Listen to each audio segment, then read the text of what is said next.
konsumen atau nasabah dari CIMB Niaga Auto Finance. Jadi di sini saya ingin membuat klarifikasi mengenai permasalahan saya pribadi dengan CIMB Niaga Finance yang sudah saya laporkan ke Polres Tangerang Kota, dan saya sudah laporkan secara resmi pada tanggal 10 November tahun 2023 atas beberapa masalah yang saya hadapi terhadap CIMB Niaga Auto Finance. Secara garis besar, saya melakukan pinjaman dengan basis BPKB untuk mendapatkan dana support usaha saya. Nah, pada saat tanggal 28 kalau tidak salah, itu saya mendapatkan kontrak dari CIMB Niaga Auto Finance. Nah, pada saat saya mendapatkan kontrak secara elektronik, yang mana harus ditandatangani secara elektronik. Tanggal 28 kalau tidak saya menandatangani dokumen secara elektronik. Tapi sebetulnya itu bukan tanda tangan saya, tapi bisa dianggap sebagai tanda tangan saya oleh CIMB Niaga Auto Finance. Setelah saya disodorkan kontrak tanggal 28 via email, tanggal 30 uang masuk ke rekening saya. Pada tanggal 27 Agustus, saya diberikan rincian pokok pembiayaan 494.451.000. Tapi yang saya terima pada saat tanggal 30 itu hanya kurang lebih 445 juta. Saya baru sadar pada saat proses BAP di Polres, dan saya pun sampaikan penyidik, Pak, kok bisa begini ya? Dan dari pihak CIMB pun tidak akan menjelaskan kepada saya. Ya, saya mohon maaf juga karena kesibukan saya pekerjaan, jadi saya tidak ada waktu untuk memeriksa atas dasar kepercayaan.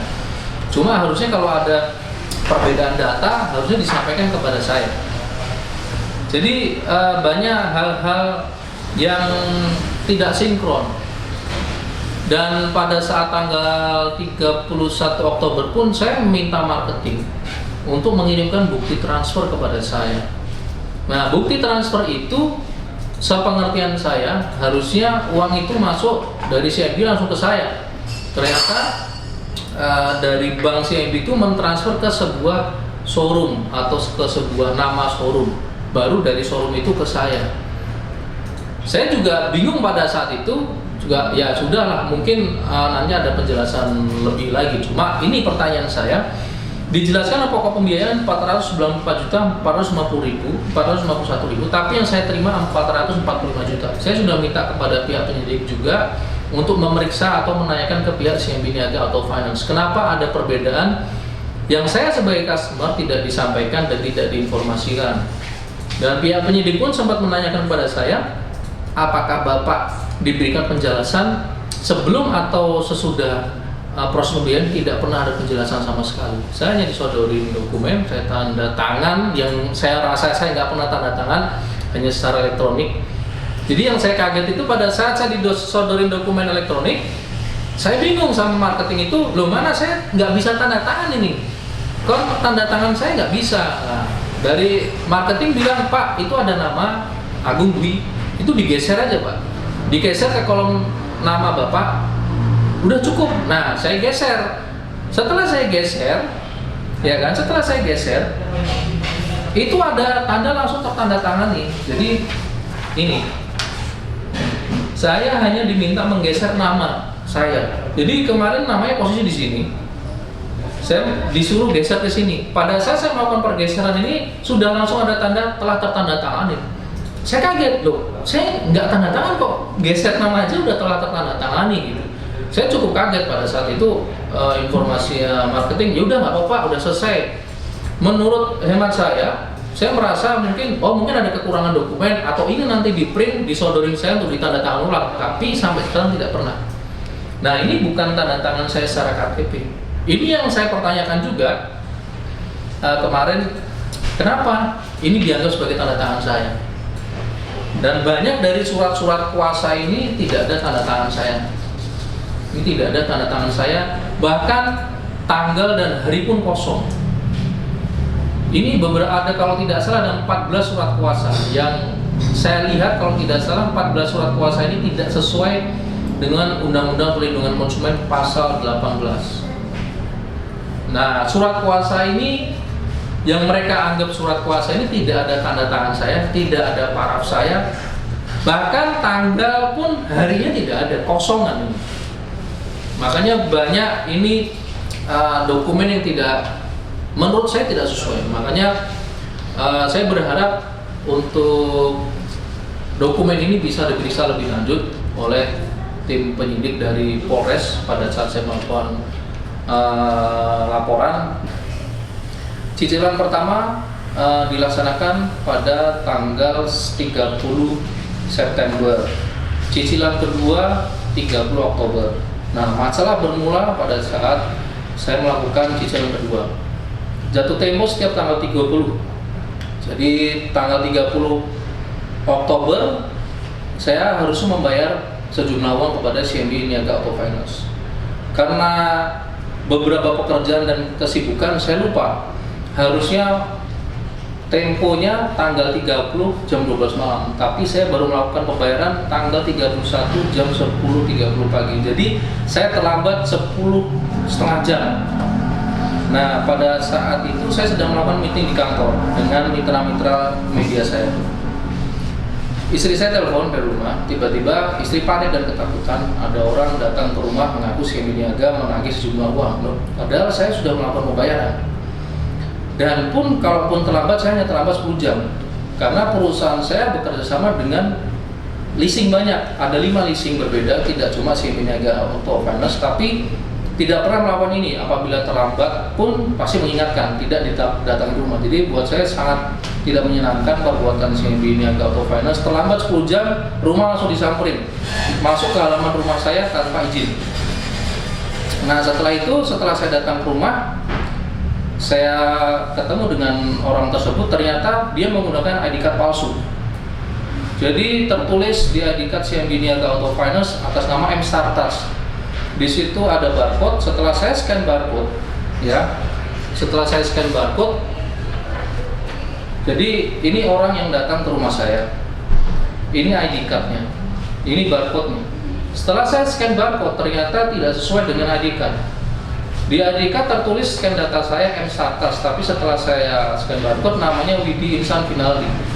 Nah, ini dari CMB Niaga pun sudah melakukan kesalahan kalau seperti ini. Kenapa dibiarkan satu orang karyawan datang ke rumah saya tanpa izin, masukin perkarangan rumah saya, menggunakan ID card palsu, tidak menggunakan surat resmi dari perusahaan. Jadi ini sebuah kesalahan kalau menurut saya, dan ini secara hukum juga harusnya ada hukumannya. Ya, pertama itu. Setelah itu saya meminta pihak CMB untuk memberikan scan kontrak yang dulu saya tanda tangan secara elektronik pada tanggal 28 Agustus. Untuk saya pelajari lebih lanjut, kenapa satu orang karyawan CMB bisa masuk dengan bebas ke perkarangan rumah saya tanpa izin. Setelah saya minta scan kontrak dari tanggal 28 tersebut, jadi ini contoh kontrak yang dikirimkan kepada saya tanggal 28 Agustus tahun 2023. Tanggal 31 Oktober mereka mengirimkan dokumen yang berbeda. Jadi ini yang disodorkan kepada saya pada saat sebelum dana cair. Ini dokumen dikirimkan 31 Oktober, dokumen yang berbeda. Harusnya pada saat saya meminta dokumen tanggal 28, harusnya yang diberikan juga dokumen yang sama, tapi ini diberikan dokumen yang berbeda. Dari situ saya mulai curiga lagi. Akhirnya saya pelajari kontrak itu. Saya konsultasi dengan beberapa rekan lawyer saya. Mereka menyarankan untuk membuka undang-undang perlindungan konsumen. Setelah saya memeriksa undang-undang perlindungan konsumen, ternyata ada beberapa klausula dari kontrak dari CMB yang tidak sesuai dengan pasal 18 Undang-Undang Perlindungan Konsumen, yang mana pasal 18 itu tidak boleh penjual ataupun pihak yang menawarkan barang atau jasa itu membuat klausula baku. Nah, di dalam perjanjian ini banyak sekali klausula baku. Jadi dari segi perjanjian pun tidak sesuai dengan Undang-Undang Perlindungan Konsumen. Setelah saya teliti lagi, ternyata banyak dokumen yang tidak ada tanggal dan nama. Setelah saya periksa lagi, memang banyak kejanggalan dari dokumen-dokumen ini yang tidak sesuai dengan Undang-Undang Perlindungan Konsumen. Ada beberapa pasal dalam atau klausula dari perjanjian ini, dari perjanjiannya CMB Niaga Auto Finance, yang saya terkaget itu seolah-olah kita sebagai customer memberikan kuasa kepada CMB Niaga Auto Finance untuk mereka bebas memasukkan pekarangan rumah kita dalam hal penagihan ataupun dalam hal memeriksa. Jadi kalau saya pelajari di kontraknya ini, mereka mendapatkan kuasa daripada kita, padahal saya secara pribadi tidak pernah merasa memberikan kuasa secara tertulis secara resmi. Karena setahu saya surat kuasa itu harusnya di atas materi 10.000, ya kan? Itu ada dasar hukumnya. Jadi dari kontrak ini saya membaca, ini pengertian saya karena saya bukan orang hukum, saya orang biasa. Ada klausula yang membiarkan mereka masuk pekarangan rumah kita untuk melakukan penagihan secara bebas. Terus mereka bisa memasuki pekarangan rumah kita untuk mengecek unit yang diagunkan. Ini sangat kaget buat saya. Berikutnya ada beberapa klausula fidusia di sini. Dan saya pelajari lagi undang-undang fidusia. Di undang-undang fidusia yang namanya fidusia itu barang yang dijaminkan itu masih hak atau pemilik dari barang tersebut. Jadi apabila saya menjaminkan barang ke CMB Niaga, barang itu masih milik saya secara undang-undang fidusia. Jadi kepemilikan suatu benda atas dasar kepercayaan dengan ketentuan bahwa benda yang hak pemilikannya dialihkan tersebut tetap dalam penguasaan pemilik benda. Ini undang-undang fidusia pasal 1. Tapi kenyataannya di CMB Niaga itu berbeda. Ada beberapa klausul yang menyatakan bahwa barang yang dijaminkan itu, kalau saya tidak salah pengertian di beberapa pasal, barang yang dijaminkan itu menjadi hak CMB Niaga, walaupun itu belum lunas, belum selesai. Ini banyak kebingungan dalam kontrak CMB Niaga ini. Akhirnya saya putuskan untuk memasukkan laporan ke Polres Tangerang Kota. Jadi banyak sekali kejanggalan dalam kontrak-kontrak ini yang tidak sesuai dengan undang-undang berlaku. Tanggal 4 November saya melakukan somasi kepada CMB, tidak ada tanggapan. Tanggal 6 November tidak ada tanggapan. Akhirnya tanggal 10 November saya memasukkan laporan ke Polres Tangerang Kota. Dan pada tanggal 16 CMB memberikan jawaban kepada saya, tapi jawaban itu diberikan setelah laporan masuk.